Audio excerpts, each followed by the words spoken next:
Millions of Indians feel financially suffocated today, not because of any sudden crisis, but because of the everyday expenses that leave no room to breathe.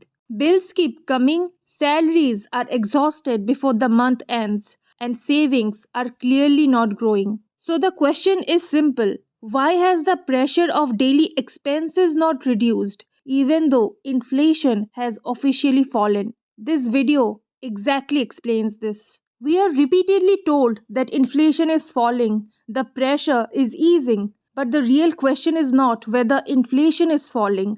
The real question is who is this low inflation actually helping? क्योंकि हमारे bills कम नहीं हुए, education सस्ती नहीं हुई, and health care और महंगा हुआ है. So either millions of Indians are confused or the numbers are not telling us the full story. Let us first be clear about what inflation actually means. Inflation does not measure how expensive things are. It measures how fast prices are changing. In simple terms, inflation tells us whether prices today are rising faster or slower than before. In India, retail inflation is measured using Consumer Price Index or the CPI, which tracks price changes in a fixed basket of goods and services that households regularly consume. One important clarification is needed here.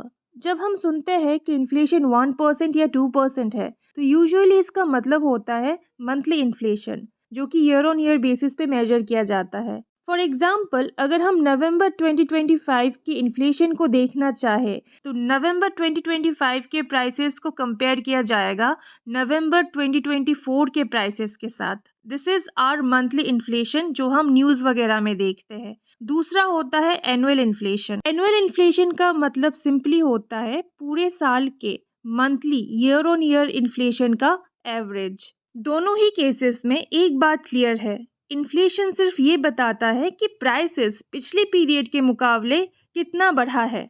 Now look at the numbers we are celebrating today. India's official CPI inflation fell from 7 to 8% at its peak in 2022 to about 5 to 6% on average during 2023 and 2024, and further to 1 to 2% by late 2025. In fact, हमारे vegetable inflation तो negative में चले गए थे. अक्टूबर में हमारा monthly inflation 0.25% था. On paper it suggests inflation is under control, but the picture is not that rosy.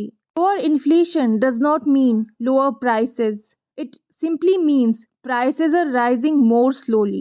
The price shock of 2022 and 2023 has already happened. Those prices did not reverse. They became the new normal for Indians. Food, rent, services became sharply costlier during 2022 and 2023.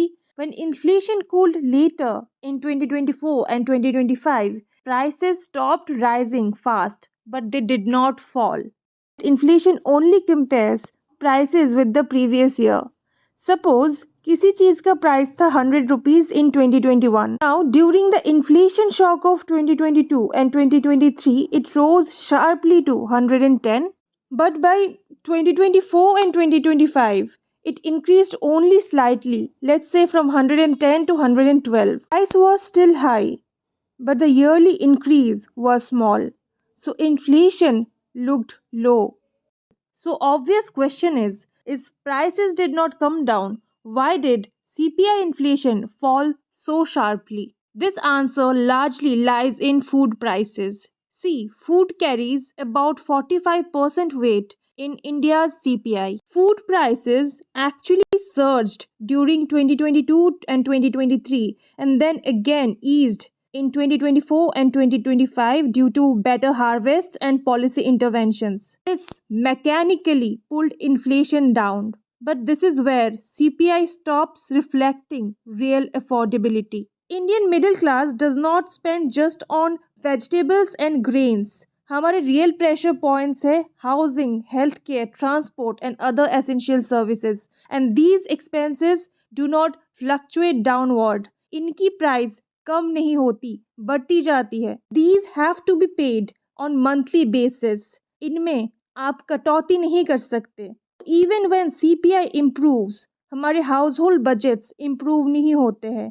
This pressure is visible among the middle class and it is even worse for the lower income households. This is why service inflation matters more than goods inflation. While goods inflation eased, service inflation remained persistent. इसको हम और बेहतर तरीके से तब समझते हैं जब हम education and health care services के प्राइसेस को देखते हैं. Official CPI data shows modest increases in them.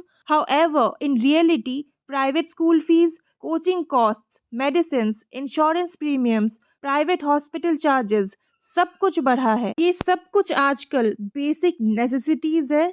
Families cannot postpone them. Now combine this with the income trends in India. Between 2022 and 2025, wage growth remained weak, informal employment expanded, and job security declined. At the same time, cost of essential services rose sharply. There is also a deeper structural issue. India's CPI basket is still based on 2012 consumption patterns, which overweights subsidized food and underweights education, healthcare, and other essential services. As a result, CPI falls faster than the real cost of living in India. Even RBI surveys show that people perceive inflation to be much higher than official numbers. In late 2025, households reported that prices felt around 6 to 7% higher than the previous year, and they expect inflation close to 8% going forward.